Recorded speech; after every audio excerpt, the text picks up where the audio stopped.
And we're back to learning Photoshop in a year, day 70. And let me show you how you can use the paint bucket tool to apply patterns. We've got red as our foreground color. We use the paint bucket tool, left click, and we can change this color to red. I'll make it white as my foreground color. Left click again, it's changed once more. But this is only true because we've got foreground selected in the drop down right here.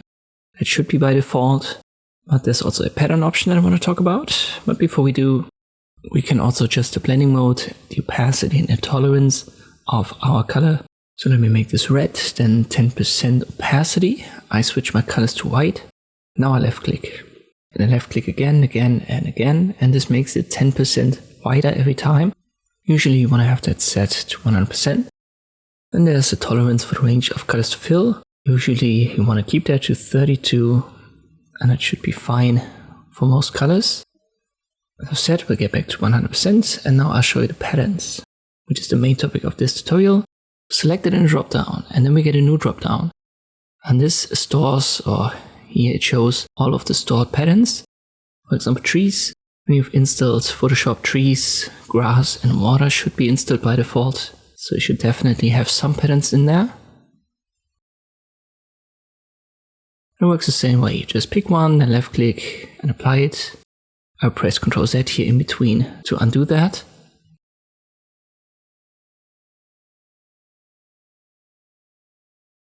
But we also have this gear icon, and here we can create our own patterns, or we can simply import some. Let us do that. This should be a PAT file, and you can find them, for example, on Brush Easy.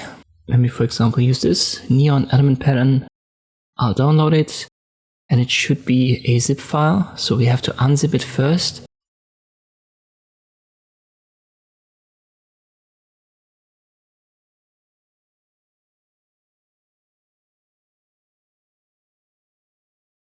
So here's the zip folder. I'll extract it all.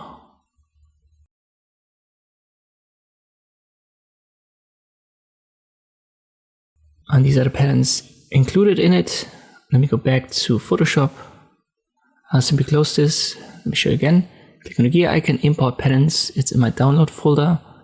Here is now the neon element pattern.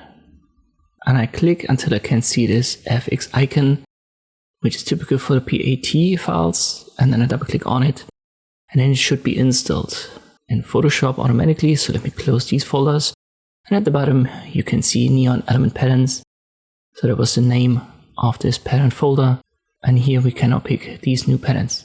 Again, just select it and then left click on the canvas to apply it.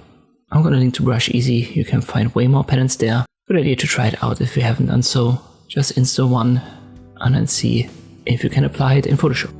I hope this video was helpful. Thank you for watching, and I'll see you next time.